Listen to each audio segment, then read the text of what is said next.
White House now defending a decision by Homeland Security to create a board to combat what they call disinformation. Critics say it's dystopian and unconstitutional, with some even comparing it to George Orwell in 1984. Today's cover, New York Post, sums up the controversy with the woman in charge of the picture and a title that says, "Big Sister is watching you."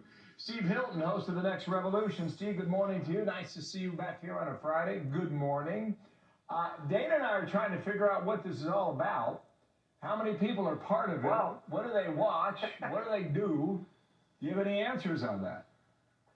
Well, I think, first of all, Bill, I think we need to add to the regime's slogans in George Orwell's 1984. You know, we have war is peace, freedom is slavery, ignorance is strength. Now I think we need to add to that censorship is democracy, because that seems to be the argument here. They say we need to save democracy by censorship, by protecting people from disinformation. Of course, the point is who gets to decide what is the disinformation. It's the people whose opinions and the arguments and the ideology that they want to impose on everyone else. That's what we've seen time after time.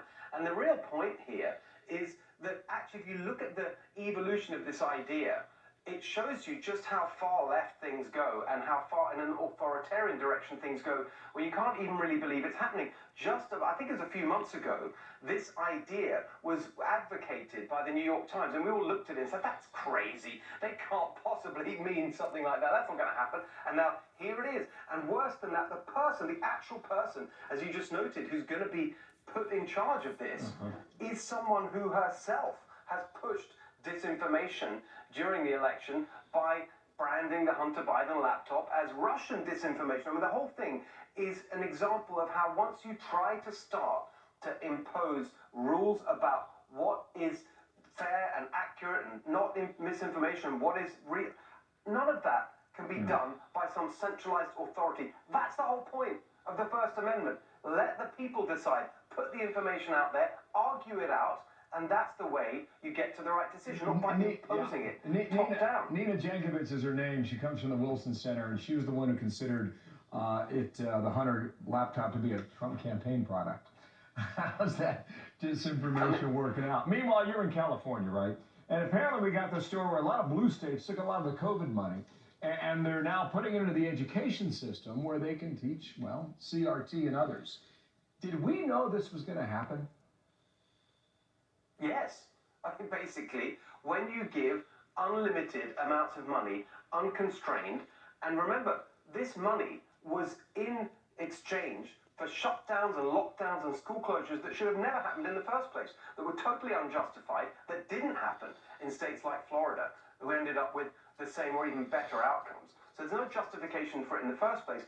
And as so often happens with this White House and this administration, what it really is, this particular aspect of it, the school money, that was driven by their donors. Remember, they talk about big money in politics and corruption and so on. The biggest money in politics on the Democratic side comes from the public sector unions.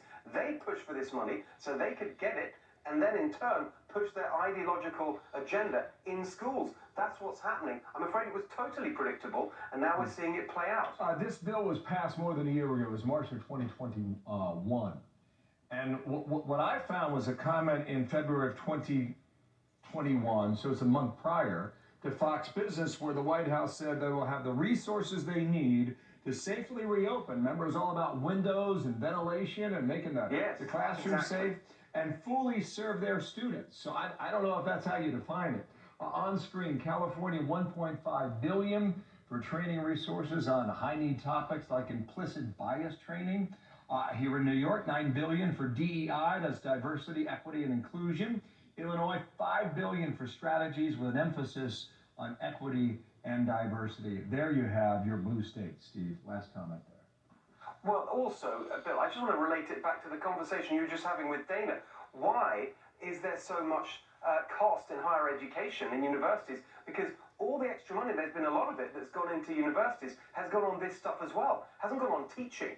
It's gone on administrators and bureaucrats, and they in turn have pushed this far-left wokist agenda. That's what's been going on throughout our education system, driven by activists and unions, and that's why we've got to really clamp down on it and bring some real choice and competition into all aspects of education. Otherwise, it's just going to keep getting worse. Well, there's some sunlight on it now. Steve, nice to see you. Steve